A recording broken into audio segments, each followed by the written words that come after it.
Penuntun Saat Teduh Sinode Gereja Kristen Jakarta, Jumat 4 Maret 2022. Judul renungan, Dari Diri Orang Percaya. Nats Alkitab terambil di dalam kitab Roma pasal 12 ayat 9 sampai 21. Nasihat untuk hidup dalam kasih. Hendaklah kasih itu jangan pura-pura. Jauhilah yang jahat dan lakukanlah yang baik. Hendaklah kamu saling mengasihi sebagai saudara dan saling mendahului dalam memberi hormat. Janganlah hendaknya kerajinanmu kendor. Biarlah rohmu menyala-nyala dan layanilah Tuhan. Bersukacitalah dalam pengharapan, sabarlah dalam kesesakan, dan bertekunlah dalam doa. Bantulah dalam kekurangan orang-orang kudus, dan usahakanlah dirimu untuk selalu memberikan tumpangan. Berkatilah siapa yang menganiaya kamu, berkatilah dan jangan mengutuk. Bersukacitalah dengan orang-orang yang bersukacita, dan menangislah dengan orang yang menangis. Hendaklah kamu sehati sepikir dalam hidupmu bersama. Janganlah kamu memikirkan perkara-perkara yang tinggi, tetapi arahkanlah dirimu kepada perkara-perkara yang sederhana. Janganlah menganggap dirimu pandai. Janganlah membalas kejahatan dengan kejahatan. Lakukanlah apa yang baik bagi semua orang. Sedapat-dapatnya, kalau hal itu bergantung padamu, hiduplah dalam perdamaian dengan semua orang. Saudara-saudaraku yang kekasih, janganlah kamu sendiri menuntut pembalasan, tetapi berilah tempat kepada murka Allah, sebab ada tertulis, pembalasan itu adalah hakku. Akulah yang akan menuntut pembalasan, firman Tuhan. Tetapi jika seterummu lapar, berilah dia makan. Jika ia haus, berilah dia minum. Dengan berbuat demikian, kamu menumpukan bara api di atas kepalanya. Janganlah kamu kalah terhadap kejahatan, tetapi kalahkanlah kejahatan dengan kebaikan. Saat menyiapkan renungan ini, saya membaca sebuah tulisan yang mengangkat perkataan seorang jenderal Amerika yang bernama Jenderal Douglas MacArthur.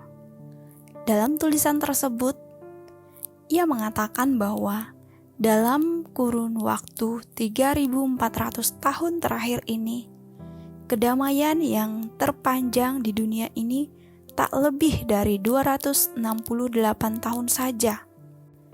Selebihnya dalam kehidupan manusia adalah sejarah kekacauan dan peperangan belaka. Dengan kata lain, sejarah manusia lebih banyak dipenuhi oleh kekacauan, kebencian, dan peperangan dibandingkan dengan kedamaian. Mengapa bisa demikian? Bukankah Allah menghendaki umat-Nya menjadi duta-duta perdamaian? Dalam nats hari ini, Rasul Paulus memberi pesan bagaimana patutnya komunitas orang percaya menjalani hidupnya. Apa sajakah itu? Jangan jadi orang yang pura-pura baik, tapi sesungguhnya jahat. Saling mengasihi sebagai saudara dan saling mendahului, memberi hormat. Berkomitmen untuk menolong orang yang dalam kesusahan, memberkati orang yang jahat kepada kita, dan tidak mengutuk mereka. Memiliki empati terhadap orang lain, hidup rukun, rendah hati, dan tidak menganggap diri lebih hebat dari orang lain. Tidak membalas kejahatan dengan kejahatan, melainkan dengan kebaikan.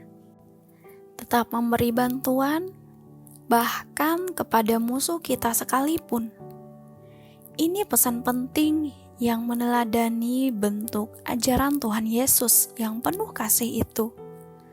Bahkan pada ayat 18 menuliskan, sedapat-dapatnya, kalau hal itu bergantung padamu, hiduplah dalam perdamaian dengan semua orang. Perhatikan bahwa sebagai murid Kristus, kita tidak diajarkan untuk membenci orang yang memusuhi kita. Tapi pertanyaannya, mengapa masih ada pertikaian di tengah-tengah komunitas Kristen? Bila kita mau jujur dan mengusutnya, ternyata penyebab semua pertikaian, permusuhan, hingga Perang Dunia episode 1 dan 2 adalah dari dalam diri manusia. Andaikan saja semua orang mau belajar hidup seperti Kristus hidup, maka kita bisa menghadirkan damai dalam keseharian kita. Tak usahlah kita muluk-muluk ingin mengusahakan perdamaian dunia. Kalau relasi kita dalam keluarga saja penuh kebencian, tak usahlah kita mengusahakan perdamaian di negeri ini. Kalau sesama anggota jemaat saja gontok-gontokan.